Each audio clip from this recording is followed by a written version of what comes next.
So we are live at LinkedIn Live. Andy, Greg, and Graham, thank you so much for joining me, Ganesh Padmanabhan. It's this Stories in AI podcast and conversation in this LinkedIn Live.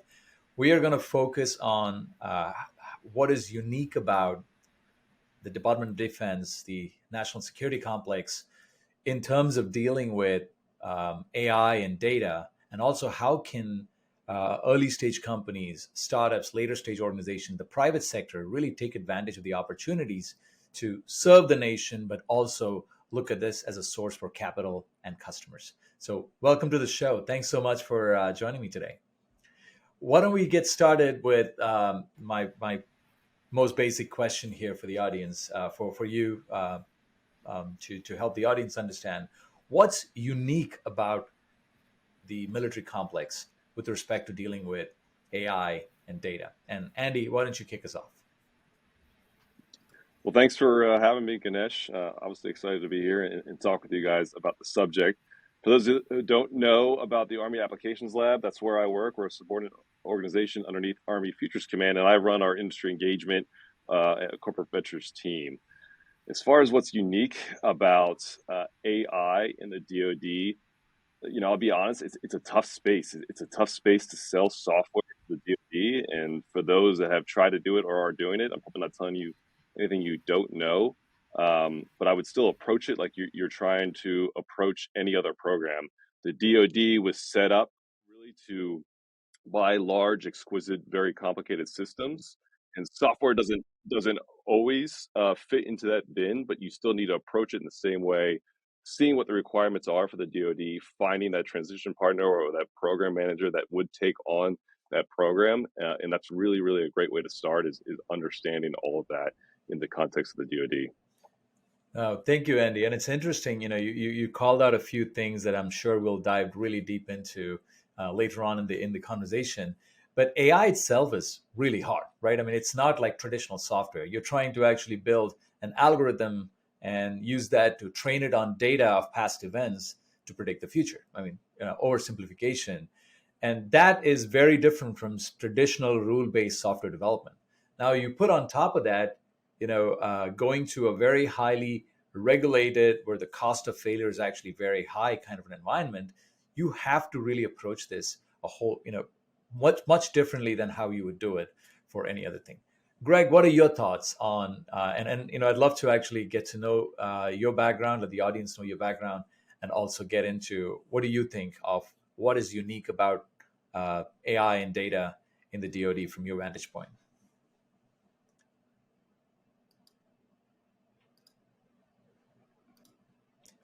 And I think we'll do the bingo for the first time I say, you're on mute.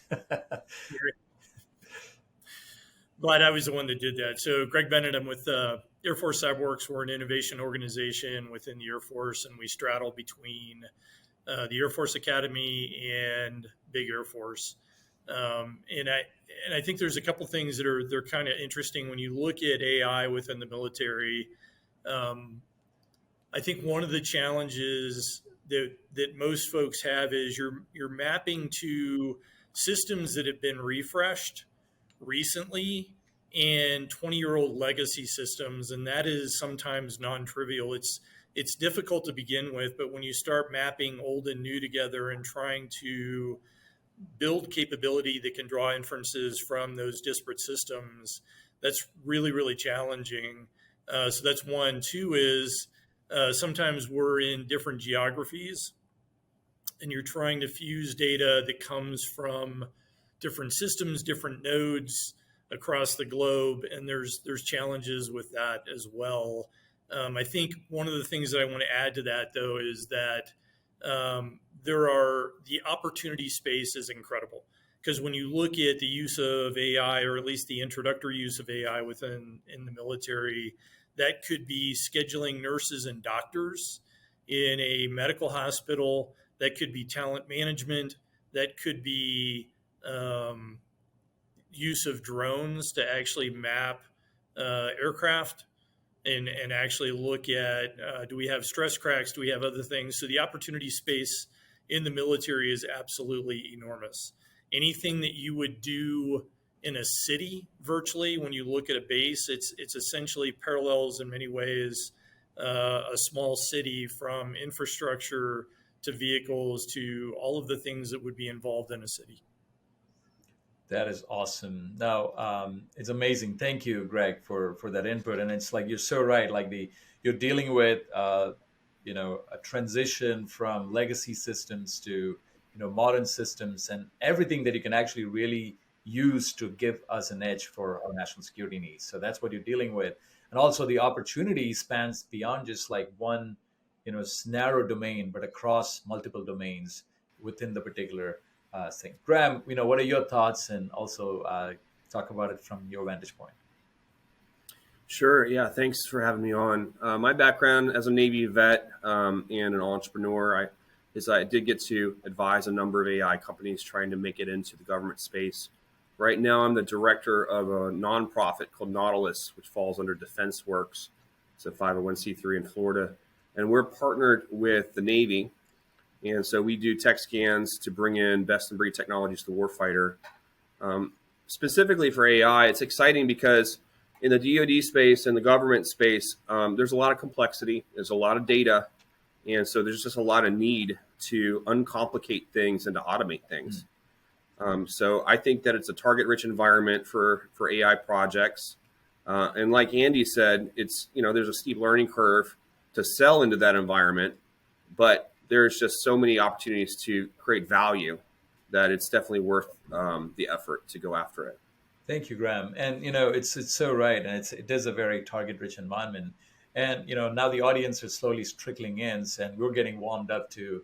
First off, it's such a pleasure and an honor for me to actually share the stage with you guys and talking from your background and the service you've done for the nation, but also now taking on the role of actually how do you look at deciphering the best state-of-the-art technology and then apply that towards giving our warfighters an edge, giving our national security an edge, and so forth. So there are so many different tentacles of this conversation that I want to go deep into. But let's start with AI. Let's start with this basics. And one of the things that really it's been talked about quite a bit, and AI as a piece of technology is very, very potent and very powerful, right? I mean, it just gives you the ability, like Graham, you said, to go from something that you were doing manually, from a cognitive, not just automating a movement of a file or something, but a cognitive decision that you're making manually, reading something, identifying something, understanding something, perceiving something, to now be able to use that and do that at scale. So it could be used in positive fashion for good things, but also can be used for bad things, right? So, and by bad actors. One of the notions about the future of warfare that we all talked about, and when we had our earlier discussion, we talked about the warfare has changed quite a bit, and I want to understand that perspective from your standpoint and how it relates to AI and data, because it is not just a barren desert that you're going to be fighting your wars of today and tomorrow, right? The Russian conflict is not really a great example of how it will be fought in the future. So, Greg, why don't you kick us off and talk about the future of warfare and how it relates to technologies like artificial intelligence and AI. I think you've alluded to it a little bit, but I think the complexities when you talk about doing something at global scale becomes too much for humans to actually really get their head around. And so I think in the future, data fusion, decision tools, those kind of things are going to become extremely, extremely important to senior leaders in the military and quite frankly, the government, as they're trying to really understand what is going on real time and make decisions real time when it impacts humans that are in harm's way. I think the complexity and the speed at which we're going to need to make decisions are going to be super important.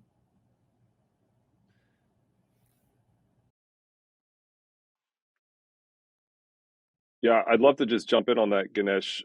So I totally agree with everything Greg said, and also I think you look at the future of warfare and how artificial intelligence will play. It's not just that senior leaders of government harnessing the power of AI to look at data analytics to make decisions, But that will scale down to lower and lower echelons within the military as AI advances and as warfare evolves. So what do I mean by that? So right now, AI use data analytics sort of in an administrative type construct, maybe in a little bit of operational. But what I'm talking about is squad leader on the ground. And for those not in the military, squad leader probably is in charge of maybe about a dozen or less soldiers. So very, very small element, probably the smallest funding element in the military.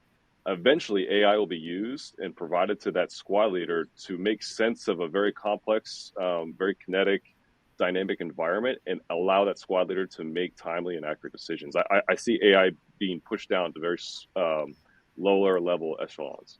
No, you're exactly right, and Greg and Andy, both of you. I think the notion that one, the speed at which you make decisions will be a superpower, a competitive advantage against the enemy, right? And that's a big part of it. And I love the point Andy made. It's saying the traditional way of decision making is like command control, where you actually go the command making the decision all the way to the top, and then these instructions and the being sent down to the edge. And we all know that the best troops, the best platoons, are actually really self controlled, and they make decisions on the fly. Aiding them to make those decisions at the edge is going to be a competitive advantage, right? But the other side of this, is also the notion of warfare itself has changed, right? I mean, it's not just soldiers fighting soldiers anymore. It's attacking the power grid lines that happen in the southern United States. It's using adversarial attacks to actually, let's say there is a healthcare system. If somebody, a bad actor, wants to actually go attack the U.S. healthcare system, hacking them and getting into access to patient data, pacemakers, and other devices that we are actually all wearing within our thing, it opens up a whole new can of worms, right? Graham, what are your thoughts on the future of warfare in the age of AI? Yeah, I mean, Andy and Greg already hit on it, but managing complexity is important. I would say there are so many aspects of complexity, and I'll throw a couple out there. One would be the acquisition cycle. How does the government buy things that it needs? If a cool tech company is trying to navigate that, is there some sort of AI solution that can shorten the cycle to get the right thing to the right person at the right cost? Managing manpower, especially in harm's way.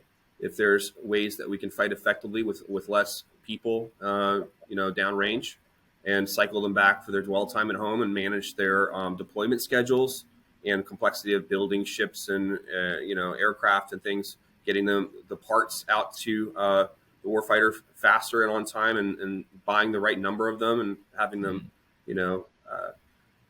logistically moved around appropriately. All these things can be optimized through AI, and also we can look at training and simulation. So you think about all the wargaming we've done historically on tabletops with chess pieces, and now we can do that in much more realistic environments. So, and we have a long history of doing that in the military with flight simulators and things, and we can just make them better and better with good AI. That is awesome. No, to summarize, I think one of the things that, there's so many different threads here again, right? One is the notion that accelerating decision making, prime use case for AI across all of the spectrum, everything from the acquisition cycle to building and making decisions around deployment, training, all of the stuff, to logistics, supply chain, but also really making decisions at the edge, all the way from central better planning, all the way to better execution at the edge.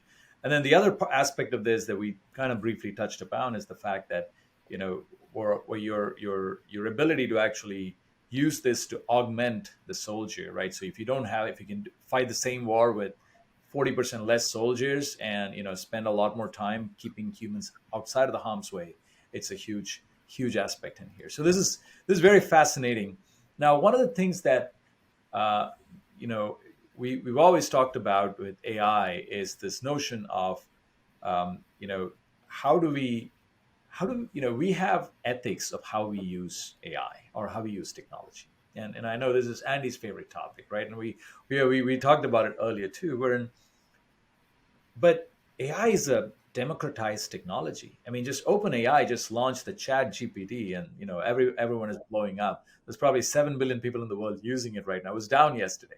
So you have this powerful piece of technology that is now available for everybody, and from the smartest people to the dumbest people to everybody in between can be fooled, or can be you can change their behavior using powerful language models in this case, or other pieces of AI.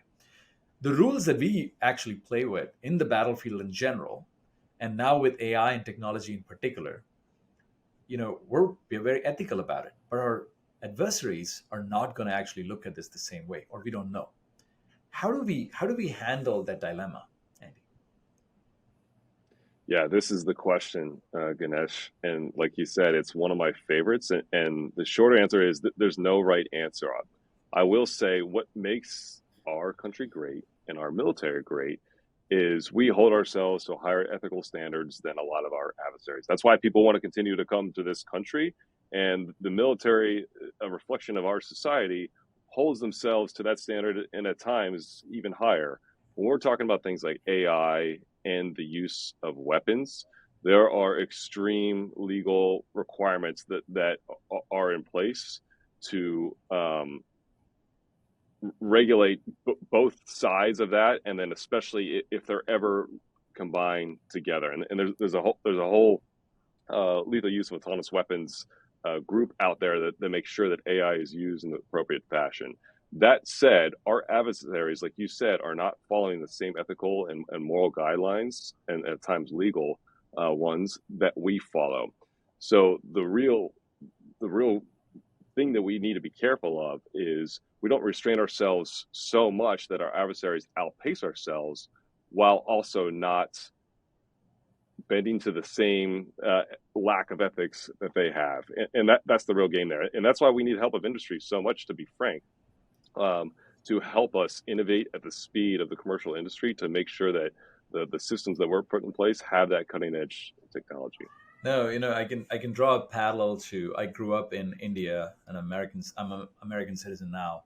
I grew up in India in the time where there was this huge focus on private-public partnership, and it just kind of like, for mostly for things like infrastructure and other things at that time, but it really leapfrogged the country, in that golden phase, to really, when you're bringing in the best of the public minds were across both sides of the aisle, and you're fusing that innovation, that just completely we outpaced the rest of Asia at that time to actually go and build out a superpower there. So I mean, there's a lot of paddle here, but to your point, I mean, this is really a very deep topic, and there's other topics with respect to AI, with respect to ethics in AI, ethics in decision making, the data you use, the responsible nature of using AI, and so forth. But a bigger central dilemma is this thing about how do we, what makes us great is as a nation is that we're the good guys. We've always been the good guys, and we'll continue to be the good guys. But we're also, from a warfare perspective, we're going to be lethal, and we got to empower our soldiers to make sure that they have all the technology needed to go be that lethal, don't mess with us kind of guys and gals, right? So, Graham, any things to add on that topic? Well, I mean, war is never fair, right? So when it's never a fair fight, it shouldn't be a fair fight. If you're gonna have a decisive advantage. On the other hand, we have a Geneva Convention. We have international courts, and so as we modernize those rules and expectations on the world stage, you have to consider technology advances and talk about it in collaboration with your allies, and figure out what right looks like. Got it. Greg, anything to add? Yeah, I think Graham brought up a really important point, and I think there's a lot of work going on in country to country collaboration and conversations around AI and the use of AI with NATO and with Five Eyes and other countries that we need to shore up those relationships, because they're super important as you're looking at the global environment. And so those relationships are absolutely critical. But to the other point, and Andy and Graham kind of both touched on it, I think as you look at the additional checks and balances that the U.S. has in place when you use weapons I think it's absolutely critical. That's why I'm so grateful that you have us on the show to be able to reach out to the broader community within the U.S. To say, hey, no kidding, we need your help to bring best of breed and help us be the absolute best we can. So even though that we have, I'll say sometimes an arm really tied behind our back in some instances and in some respects, that we bring technology to bear that gives us that decisive advantage that Graham was referring to. No, absolutely. I think. Yeah. Um, Go ahead, Andy. Sorry, I just want to double down on that point that Greg just made and something I was alluding to earlier. You can't have a discussion about AI in the DoD without talking about the 2018 Google walkout due to Project Maven. Project. And the point I want to make here is what a missed opportunity. Here we're asking Google, one of the leading companies in the AI space, to assist with a project for the DoD that, in the context of AI, Google employees now have the ability to ensure those ethics are held to, and we're holding ourselves to a high moral standard. And unfortunately, they were so against it, and it was kind of really due to a misinterpretation of what Project Maven was and what that information, what the AI was going to be used for. But what a missed opportunity to really get involved to ensure we're holding ourselves to that right ethical standard. And again, this is why we need really awesome partners from industry to partner with the DoD to make these very advanced systems. No, Andy, and Greg and Graham, great points. In fact, on that Project Maven point, it's like, as you said, part of this is also education. And that's where this group and this particular forum is all about, right? We want to empower and educate everybody, because stories in AI was started with the whole singular notion that AI is an omnipotent technology that, if you're not participating in it, you're going to just be affected by it. So you need to have a lot more people involve themselves in that movement, right? And that was the whole thesis behind starting this show and the community. And specifically when it comes to there's a few other points that I want to tease out from this discussion that we just had, right? One is collaboration is key, right? When it comes to world conflict in the future, allies and collaborations and making sure we have enough partners across on the table, for using technology, because that's how you win against the bad guys. If you make sure that, if you have to really go to war with one arm tied behind your back, right? You get the collaborative support of other people. The second thing is, like, you brought up checks and balances. We need to make sure that, we need to have the right checks and balances to go make sure we're using and deploying powerful technology as it go into. And I want to take that comment and direct a little bit of peek into the power and the perils of AI. And then we'll come back and wrap up the last part of the session, which is more about how do we actually go get those partnerships working? How does the industry really work with the military complex and so forth? So AI is like, this example. I mean, I don't know whether you guys noticed Facebook. I think Meta launched a model that's just almost like the Chat GPT model about a week ago. They shut it down in 48 hours because they said, play it. It's beta. Start playing with it. And somebody was asking questions around, just from research and literature, saying, how do you do certain things and so forth. And some of those questions were about, like, how do you commit suicide and how do you actually go kill other people and stuff. The AI system wasn't trained enough to understand these are harmful topics. So it did what it does really well, which is amplify what the research and literature said about it. So it started showing and throwing videos from YouTube on it and so forth and so on. And they shut it down saying, look, we need to have better checks and balances. One of the things that you always think about in AI, and this is a very, I would say, a very active topic in the AI community right now, is this ethics in AI, or AI ethics and so forth, right? And there's a few different dimensions to it. One dimension is the dimension of bad actors. Powerful technology in the hands of bad actors who is doing some, intended bad, actions that you want to stop. So that you can stop using, the regular approaches, identifying those bad people and making sure things in there. Then there's a whole set of what we call unintended consequences of AI. I cannot tell you Meta was actually really, I'm pretty sure they didn't want this to happen, but it happened. There was an example back in 2017 or 16 called the Taze bot, the Twitter bot that Microsoft Research launched. And it was basically, a chat bot that, it's a Twitter bot, so it tweets and retweets and responds to people and so forth. And it started turning very racist because bad actors, or like people who were just having fun with it, were throwing racial slurs at that bot, and the bot was learning from it actively without realizing it's bad. It's just throwing data at it. I'm learning from it. They shut it down again, the taste bot, which is a classic example of unintended consequences with AI. How do we, when it comes to an industry like the military, and the cost of failure is so high, how are you all thinking about responsible AI or ethical AI to stop those unintended consequences of AI? Any thoughts and any discussion points that you've actually run into on that front? Ganesh, I'll jump in on this one. So I think, the meta example is a really good one. And I think this is where the government has a very real dilemma in terms of sometimes you're really underscoring the risk aversion sometimes that the DoD has in rolling out new technology. And it's a real challenge to make sure that things are fully baked before they get rolled out, because there's consequence to that, right?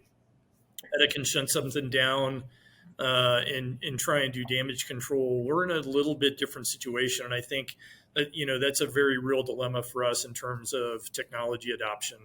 I want to go back to something else you said, which really underscores another problem, which is I think when you look at checks and balances, I want to make a distinction. We chatted about this earlier between artificial intelligence and augmented intelligence, because we will always have a human in the loop to be able to intervene and to make decisions that involve, human life.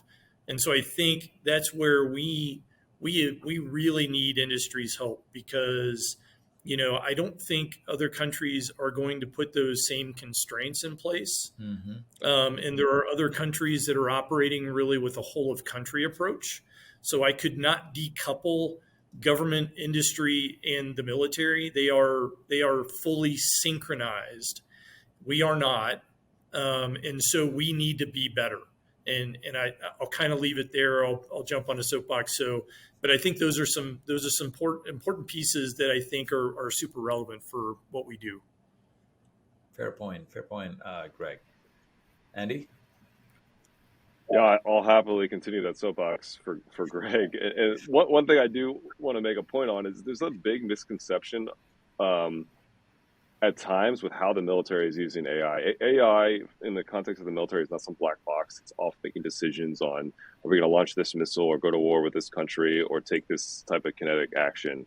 Like Greg said, the military is using AI and will continue to do so with a human in the loop. It is helping commanders and decision makers make decisions in a more timely and accurate manner. The military does not have a problem collecting data or accumulating data. It has a problem analyzing that data to the point where you can push that forward and make a decision and rapidly decrease that decision loop. But again, like we've been saying, this is why we need partnership from industry, because like Greg said, our closest near peer adversary has blurred the lines so much so between the government and the private sector, whereas there really is no difference between the two. We have certain freedoms and liberties here, but also laws for a reason. I think that's what makes us great. The fact that our government and our private industry are separate is a good thing. It allows those companies to innovate at scale. We just need to make sure as the DoD we're being a good partner to industry and helping them to innovate and getting those innovations into the military. Got it. No, it's a very valid point. I think that the threads that I see is like, there's a lot of nuggets in here. One is definitely the fact that human in the loop thing. I'm a CEO of a healthcare oriented AI company. We focus on healthcare with AI and augmenting workflows for the human. So augmented intelligence instead of artificial. There's nothing artificial about artificial intelligence, right? It's just, so you got to focus on human in the loop, have the provenance of where the source data is before you give an insight, have the real good technology checks and balances in place to make sure that the right data is being used to train the models, the right decisions are being made. You're watching how the data shifts over time, so the model doesn't degrade in its performance or does things that is unintended. There's all of these different things. But there's one thing that both of you actually, both Greg and Andy pointed out, which is a little nuance that people don't understand, and it's a little, it's a fact where, like, if you look at modern startups and organizations that be building companies, and we'll transition into this topic of working with the industry. It's often that you try to build these minimum viable products, right? You get something out there, get it tested before you go in and put that thing to production and do things. There is, sometimes, like, and I've done this before, and it's been a very good thing where you go and sell something or an idea very transparently that this is a problem that we could solve, but we don't have anything, we haven't solved anything yet, but we think we can solve it, we have the credibility to do it. And the industry, in the regular industry, they actually say, yeah, let's try it. It's going to cost us X, but it's a bound problem. Let's go try it. And that's how I got my first few customers in my company. The military complex, you got to be, on the one hand, you have to be really, like, sure of what you're actually getting into. But talk to us about how can the innovation ecosystem, especially startups, engage in, and how does the military complex view startups, and how do you actually engage with them? We're going to get into a lot more detail there. But that problem of actually, do you have to have everything baked out before we can work with the military complex? Or, can you do it sooner than that? Graham, why don't you kick us off with that?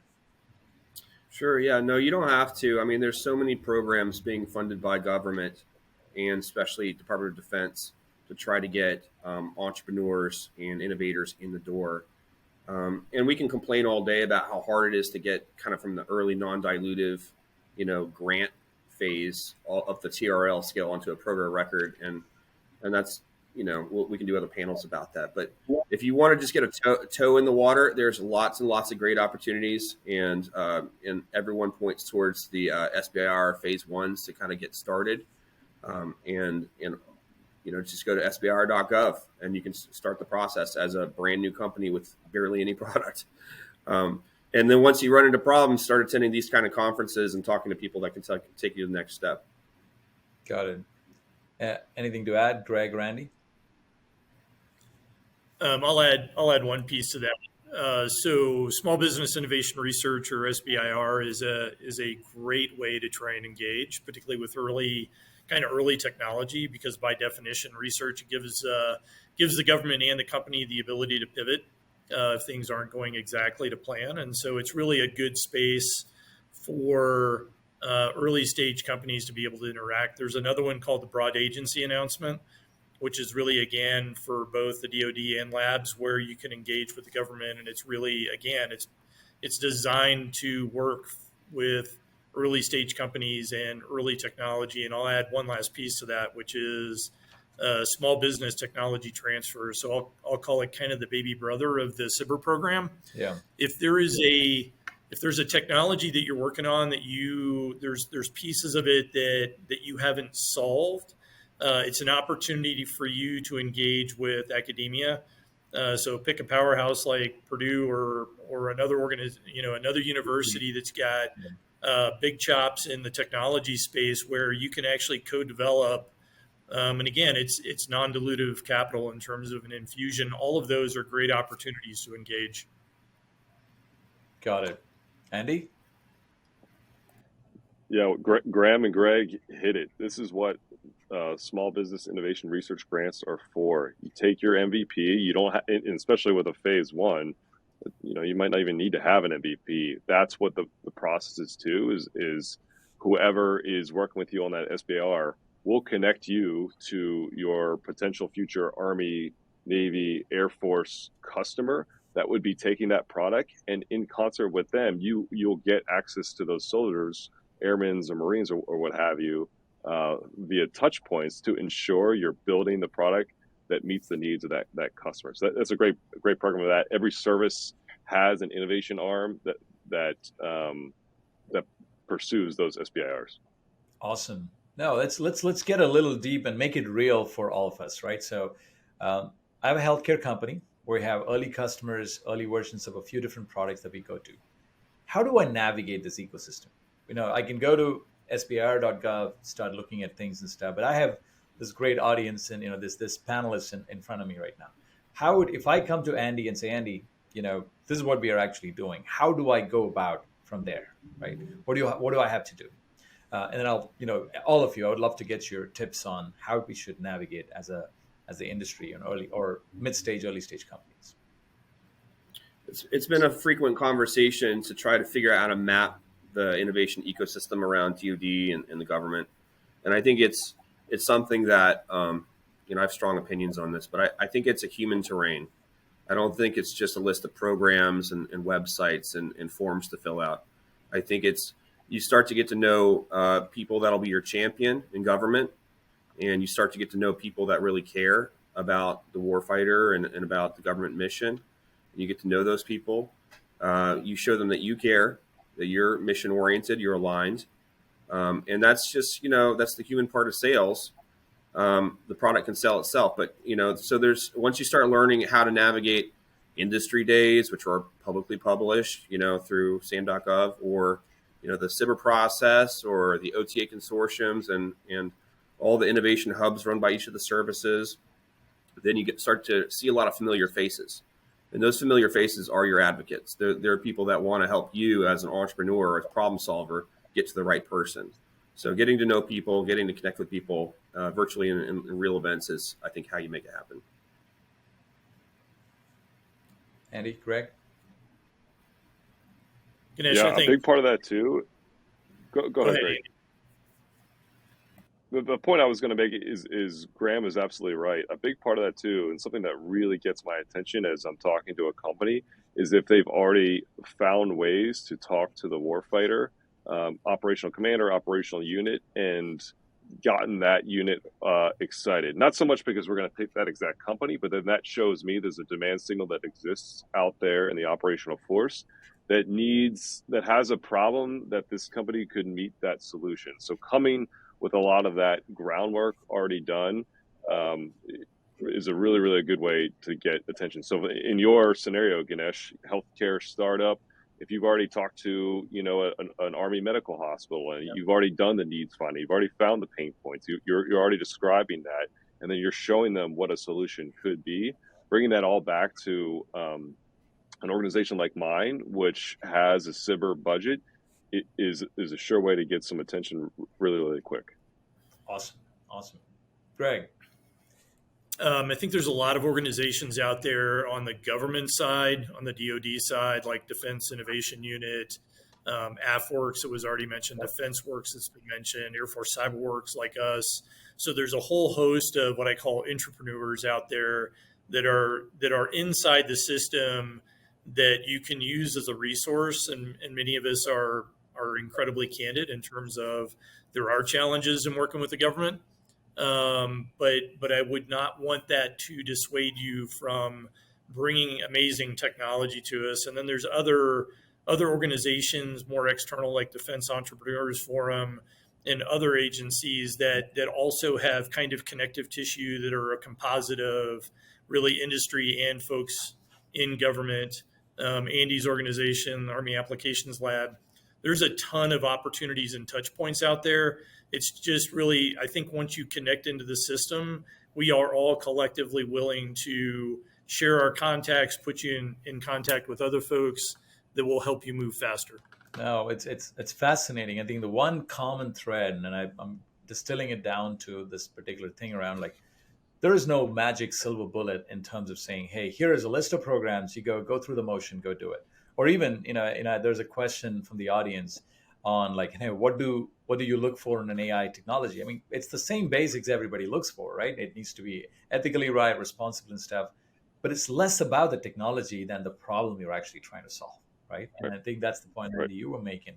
I think it's a little counterintuitive for modern entrepreneurs growing up in the age of SaaS, when we all talk about product-led sales motion and build something, throw it out there, let people play with it and stuff. Well, when you work with a highly entrepreneurial, yet in a regulated environment like the military complex, you got to start with the relationship building. You got to know who's who. You got to actually make sure you got to understand the pain points, understand what because there's a lot of contextual understanding of the situation, right? Just because you can actually use a chat bot to recruit people to come into a store and buy things, using the same kind of chat bot to recruit people to go and deploy on demand. I mean, it's not going to work the same way, right? So it's a very different context to actually doing that. So it's not so much transferring, hey, I just have this technology and I'm going to put it in here. It's more about find the problems and then match the right technology and elements and capabilities to solve that, right? Fascinating. This has been a great discussion, and I think I'm going to do a rapid fire round. Greg, after you make your point, yes. Can I add one point to that? Because Ganesh, it's an important piece, and I think folks have kind of danced it around it a little bit. But I think one of the important things for the entrepreneurs out there to know is that I would highly encourage you to use metaphors and analogies as you're describing technology. Because we have different lexicons. So Andy and Graham and I, a little bit different background, come from the military. Our lexicon, quite frankly, is a little bit different than some of the folks out of industry. And I feel like we talk past each other at times. And a good metaphor or a good analogy can get you a very long way. That is awesome. That's such an awesome nugget of information and guidance to the entrepreneur ecosystem.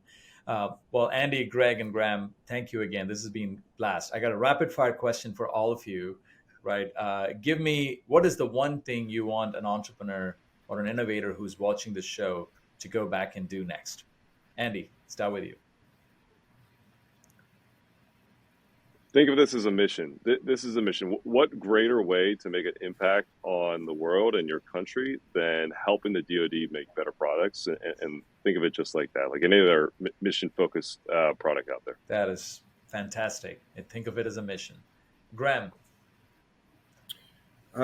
This is advice to entrepreneurs in uniform, and which is go research the Beneficial Suggestion Program, which has been around for decades. And then write up a recommendation to your unit that saves blood and treasure, saves money in taxpayer money or saves lives, because that creates a demand signal, and you might even get a bonus out of it.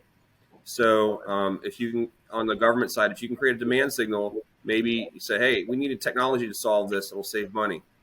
Once that demand signal, that flare goes up, a lot of good things can happen.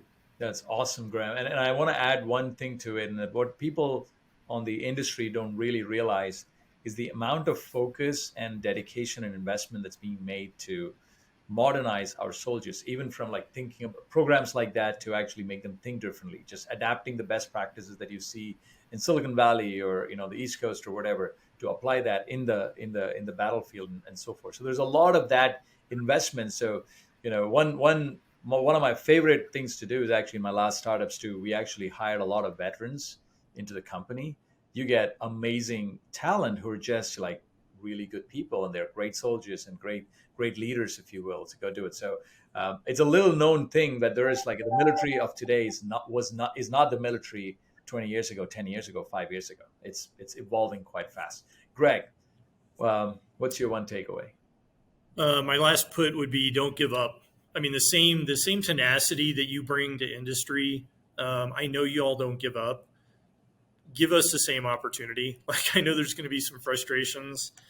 So I would just say persevere, continue to work with us and help us. Good. This has been what a wonderful conversation. Thank you so much. I learned quite so much on this. For the audience out there, this will also be available at storiesinai.com, and it'll be part of the YouTube channel and the podcasting applications as well.